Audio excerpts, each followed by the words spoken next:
G'day and welcome back to Stitch Up and another episode of Planet Coaster, a very stitched up Christmas. The park is looking really cool. It's looking quite like sections, quite a few sections are complete, which is pretty good.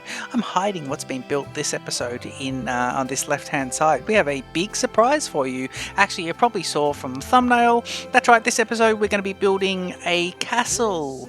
So we're going to be building a castle. This is inspired by a trip to Edinburgh, and we've got the castle sitting up on the high cliffs, and just so getting some of those kind of views. So we're going to be doing a bit of a mixed kind of fortification castle versus a Disney castle. So that'll be this episode. So let you enjoy the Stitch Up intro, and I will see you in just a sec. Not coming back till New Year's Day. Let's go to Paris. Okay, so into this episode, and just to start off, this episode will be the final one, I believe. I think it'll be the final one, unless you see another one after it. But at this stage, we're going to put the Christmas, this is going to be the final episode, we'll put the Christmas series to bed.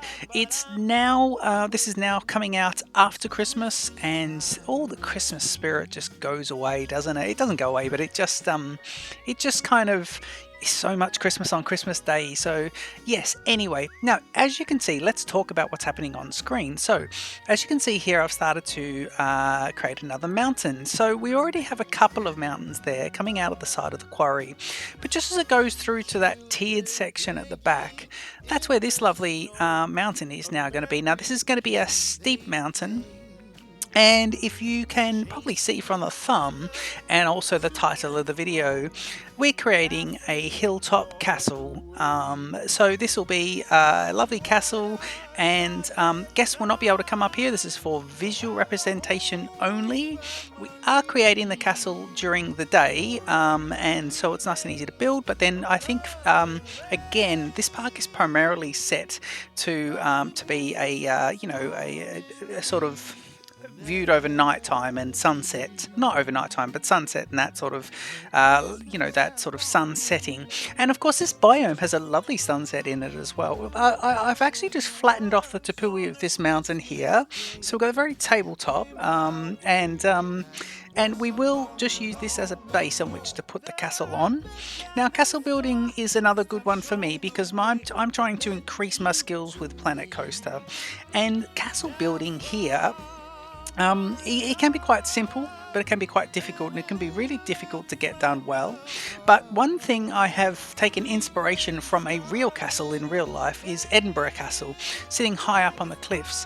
And so what I decided to do is just start to get together a few wall sections, a few of the embattlements. I want this to be to look like a little bit of a tough castle to be able to break into.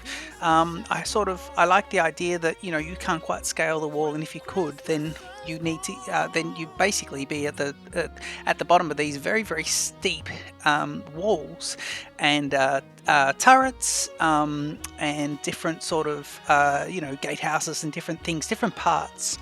So we're using some castle pieces here. We'll try and stick to some other these standard castle pieces.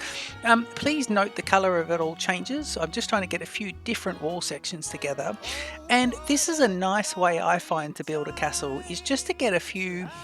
Don't try and get the layout, but get a few different elements together. So we have these sort of towers that will sit at the very front of the castle. The front is on the left of the screen or facing the entrance of the park.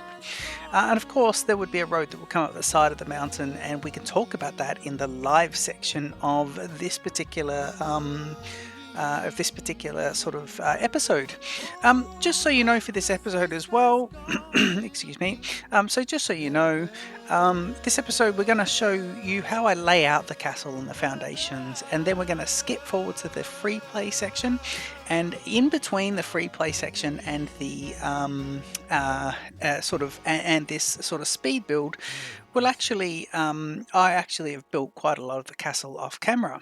So you'll see that it starts off quite quite a dark looking castle, very similar to the Edinburgh Castle that I'm trying to take inspiration from. Not base it off, not trying to recreate anything like this, but just having seen images of Edinburgh Castle, and of course getting a chance to go see it in real life, if even from the outside, it's just it's amazing the way it just kind of sits up in this volcanic rock and it just overlooks the city, and I think that's really cool.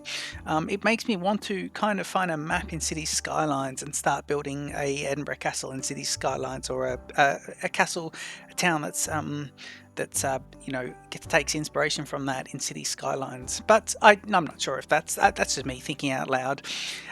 The idea of a barbican here as well. So I like to have a barbican. So this is where I'm starting to really see the fortress side of the castle, and the embattlement. So the idea of a barbican is you would pass through two gates, and of course before you even get to those main two gates that we see here, there'll be a drawbridge, and then there'll be two more gates on the other side with another drawbridge. So these double drawbridges leading to each other can be raised in protection, so that the whole thing is protected, and there's a nice sort of steep climb there. And of course, again, a bit like Edinburgh Castle, if people wanted to climb and attack, then they could do so.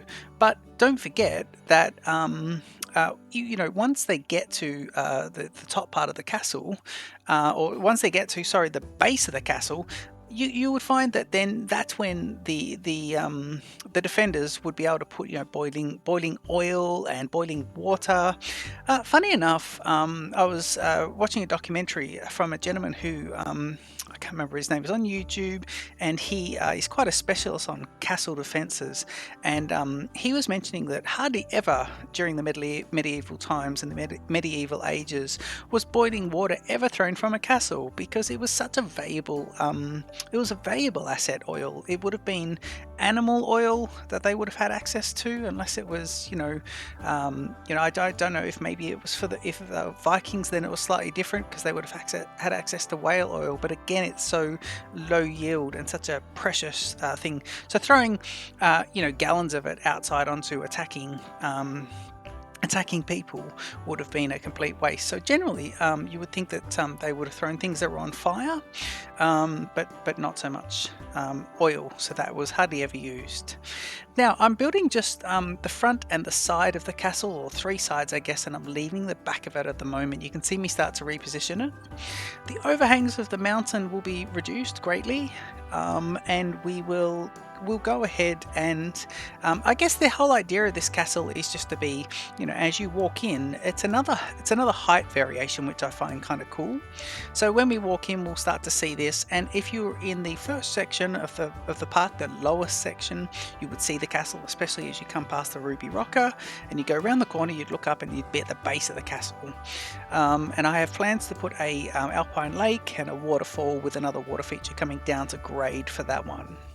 But the other benefit of this castle being up so high is that when you enter the park and you go through those series of tunnels and entrances and trees, the castle starts to reveal itself, and we'll do that. We'll actually start off the very entrance to the park, and we'll walk through to where people enter through that ice kind of wall, through the ice tunnel, and over to that observation stairs area, and we'll see how much of the castle we can see, because it's good. It is good. And when you go to a Disney as well, if you go to Disney, sometimes you'll see or any of these big theme parks that have these giant sort of castles in the middle of them, sometimes they're quite sort of visible as soon as you walk in, and other times they kind of reveal themselves a little down the way. So anyway, it is all coming along here. You'll see me speeding along here. I'm actually looking at the castle thinking, did I do that? But I changed quite a bit in the final part. I actually moved. Now I made an error here. This whole right hand section that's on screen, I moved that away from a 4-meter grid. So I think I go down to a 1-meter grid for that. And it made it really difficult to start to put different pieces together, because when I want to copy pieces from the 4-meter grid section to the 1-meter grid section, I'm off. And that's a real valuable lesson. I didn't realize it until quite the way down the track. And so it's too hard to go back and do that unless you want to delete half of your castle and go back and recreate it. And yeah, anyway, so that's kind of that's kind of one error, but you learn, and one way you learn is also by watching other YouTubers. And so if you were going to build a castle, a good thing is you might want to watch this one and see what I do. We've just also got an archer there, so we can see an archer. He's actually just there for the scale. I've just grabbed him in there, and that's the standard size of a person. Now, there will be some force perspective going on here, so this castle would be a lot bigger than it actually is in real life. It would seem a lot bigger from the ground. Anything that's vertical for the castle, like I don't think any coaster that will go into the future iterations of the park would go above. So I'm focusing on some of their flooring, and the doors, and I want it to look great, because I think maybe there might be some drone shots that could happen for publicity for the park, but I don't think any guests would be seeing it. So yeah, this would be basically just something that I just wanted to make look nice and finished, but not really detailed up close. It's meant to be, and in fact it is more detailed than a Disney castle. Eventually, when we get to it, it's probably got a bit more micro detail in there, because those ones they're really sort of clean, and I mean that in a good way. When I say they're not as detailed, I think they're just a cleaner design, whereas this one here, I'm sort of half building like I'm in Kingdoms and Castles. So this other section here as well, I take inspiration from cathedrals and churches that sit alongside or even inside castles. And I shouldn't say cathedrals, I should say chapels. Often you'll have like a chapel and it'll be inside the Palace of Versailles, or you've got St George's Chapel in Windsor, in Great Windsor, Windsor Castle. And yeah, so so this whole broader section there would be something like that. Now you also got you've got the Red Keep, and you've got the throne room at the Red Keep in Game of Thrones. That's another inspiration there. So while every other part of this castle is kind of either that circle fortification, and the octagonal fortification, every other tower follows those formats, and I wanted something in this whole thing to look quite different from that. So I've got that big section there, and I guess that's the royal section. When we start decorating some of the roofs, you'll see that I use standard parapets. I use standard parapets, and then for some of the towers. But then what I do for other parts of it is I make it look a little bit more with some gold and just a little bit more fancy. Again, I swap out this flooring. I change this flooring for another one. This was just a real pain. I'm struggling with the grid here. You can see what's happening. It's all kicking off actually. So I do swap out some of this flooring, and I really get going, but I don't make my viewers watch all of this. So when we get to the free section, you'll find that everything is actually sort of already there for you, and you haven't had to see all the bits in the middle of it. I hope you're enjoying the Christmas music as well. It's lovely. I kind of the opening of this episode is Let's Go to Paris, I think. Look at me playing with the colours here. We do end up staying with a bluish kind of volcanic stone kind of blue. And I guess what happens here is when we do that, we also are always thinking that eventually we're going to use lighting to take care of all this.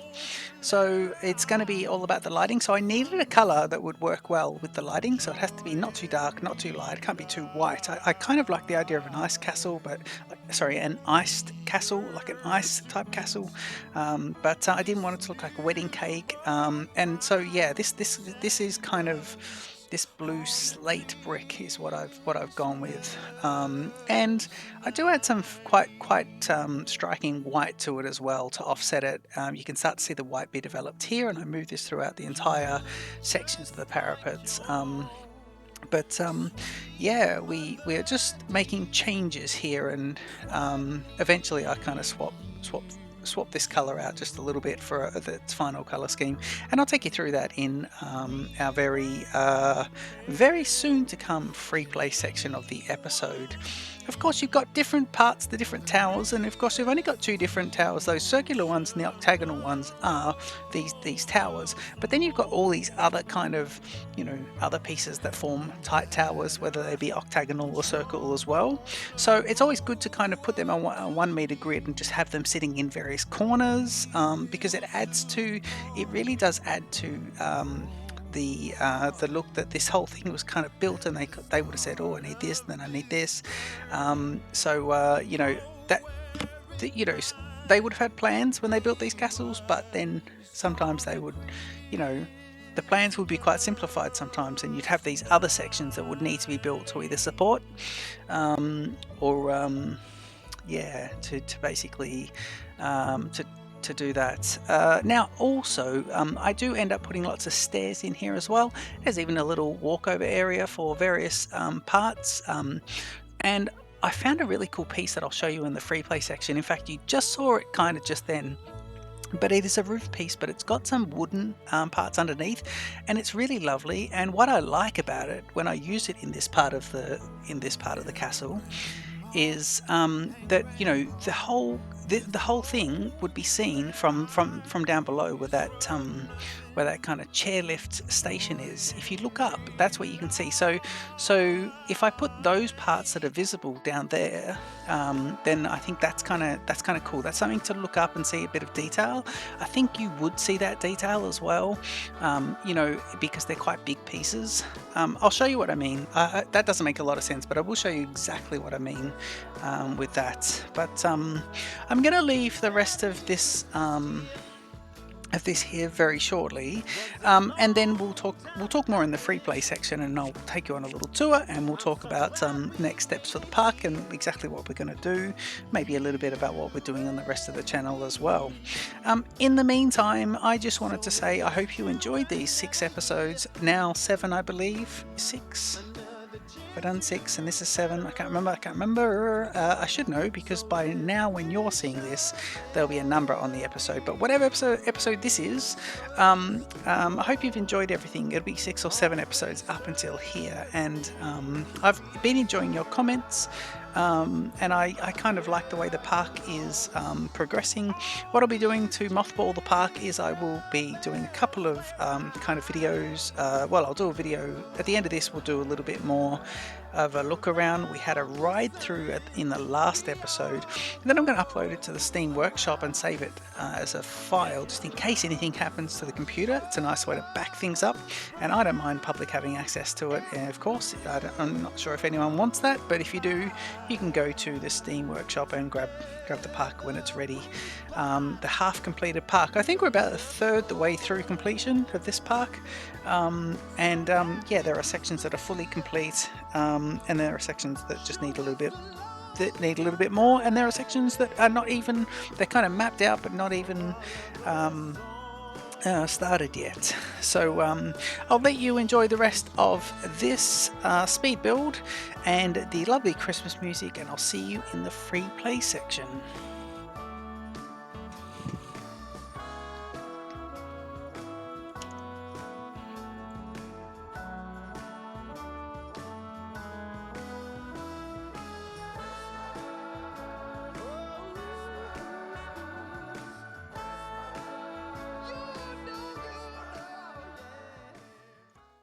Okay, so we're back into the free play part of this episode, this final episode of A Very Stitched Up Christmas. And I have the camera pointed downwards here. I'm about to reveal the castle. There we go. It looks quite different. Actually, this is quite a lovely shot, actually. This is a bit of a drone shot. If you were to just enter the park before you go through the gates, you could raise your drone up, and that's what you'd see if you went about 10 or 15 feet in the air, the treetops. The time of the day is 5:30, and let's do a little approach and just see. We'll just to sort of see how the castle's starting to look. So you can see there, and we'll turn on the daylight as well. I've actually fixed up the lighting around the Ruby Rocker, so I've actually sunk a lot of the lighting underneath the snow. I found a nice easy way to do that, so that's all looking pretty good. I probably could go back and sink all these in. Again, this park is going to sit idle now. I love it at sunset. It's a beautiful sunset always here at a very stitched up Christmas. But yeah, you can see here, yeah, the lighting looks really cool. This is a great time of day to be here. Actually, 5:30 is a great time to be here. So yeah, excellent.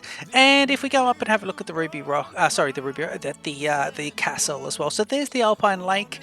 Eventually, we would have some steps going up here, and you can see here the castle is in all its glory. Here's one of my template lights. I'll just move that out the way because I don't want that visible. Template lights are just going here, I think. Yeah, so all the other lights should be hidden completely. And that's quite good. I'm happy with how the castle has turned out. You can see there that some of the internal walls have some of these flames going, some of the little sort of flame lamps, and they go against the walls quite nicely. It looks a bit medieval. Oh, look at this. So that looks quite lovely when you see it like that. And then I like the idea that you can kind of see it here with the blue lighting. I think that gives it a kind of ice cold feel to it with all the snow mountains and these big alpine lakes and everything and all that. I think that all stays on branding together. As we can see, the Royals would be in this section. You can see here it's very fortified at the front. There's a tall tower there, these two here, but then it gets quite intricate with some of the ones here. And you can see some of these towers, and there are different levels of walkthroughs. There are some doors. There's even a little staircase that goes up here. Again, if it was a drone publicity shot, you want the top of the castle to be slightly decorated and looking pretty good. Here we got a sort of just a decorated roof, and then a lovely observatory at the top. This sort of high gardens kind of look to it. And we did also do a tied in. So again, if thinking back to the first episode, those color schemes that are tied in together, reds, not so much reds and greens, but when we use reds, we try and go with the golds as well, and I think that gives a really good Christmas bauble kind of feel to it. And if we ever put in green, then we keep the gold in as well, but never green and red together. So the gold is the part that ties it in. And in fact, if I turn the lighting up, now this might take some of it out, some of the magic out of it, but look at it during the daylight, the stark daylight, when repairs would be done to it, when the upkeep would be done to it. Of course, on the back side of the coaster too, I do like that this is where you'll see everything sort of coming up, and you'll see that, you know, like a lovely a lovely path that will go up the mountain. And I guess we'll never come up here, but what will happen eventually when we pick up this park again towards next Christmas, when we pick this up, is this is where these big coasters are all going to be, at the back corner of the park. And in this entire section of the park, if we have a look here, we've only really developed sort of 1/4 of it, and not even actually, because we haven't even finished that. But we've got this whole section here with racing coasters and everything. So the back part of the castle had to always be fairly I love that it's non-symmetrical. It always had to be look finished, and that's what I think I've achieved there as well. So pretty happy with that. You can even see there are plenty of steps that go round. There's a little bit of fencing work to be finished there. Couldn't quite work out how to do those, but yeah, there are lots of missing a door here as well. In fact, if we grab this, we might be able to just put that door straight on there. Yeah, we could. And if I just do that one and drop him down, I think that's kind of good. Okay, so we grab our little door there. Ooh, we didn't quite do that. So let's just edit the building, slide him across better, and just make sure he's sitting kind of good. I think it's pretty good. Yeah, he's already sitting a little bit in, so we don't want to sink it too much more, because we're trying to keep the heights and everything. But again, yeah, these little things where you can see, so look up there, you can see here it's meant to be able to be that it could be walked around. You know, this could be turned into a castle where you could have coasters going around it, but I don't think it is. I think it's just going to be like this. So I think this is going to be the very end of the series now. We got 5:30 lighting again. Yeah, we do. We'll finish with the 5:30 lighting. So the first series is done. This is a very stitched up Christmas, and it's been great bringing these 6 episodes to you guys with a lovely modern Christmas music and a real nice kind of Christmas feel to it. This has given me the confidence to start a brand new Planet Coaster project, like a full park, and I'm going to be starting on doing that fairly soon. I just need to work out some of the details and what we want to do for inspiration for that one. So I've got a few ideas coming around, and I've got one spectacular idea I've been working on for a few months, just in my mind and planning it and coming up with ideas, but I don't want to do that poorly. I want to do it quite well, so I need to make sure that the creativity is flowing at its best for when I start that one. So I have been Stitch Up. Please go back, if this is the first time you're seeing this episode, go back and see the other 5 episodes, or 5 or so episodes, because it is good fun. We do start off with the very first part of the park is here, this kind of gingerbread house, and I did plan on even using some blueprints and everything just to fill out the rest of the park, but who knows, when we pick it up again I might actually be able to be a little better in creating some of those buildings myself. Look at the lighting on this lovely one as well, brilliant. Okay, so please leave your comments, don't forget to like and subscribe, tell me what you like about this episode and the whole series. Please follow me on the rest of Stitch Up and enjoy your Christmas and New Year's. Cheers.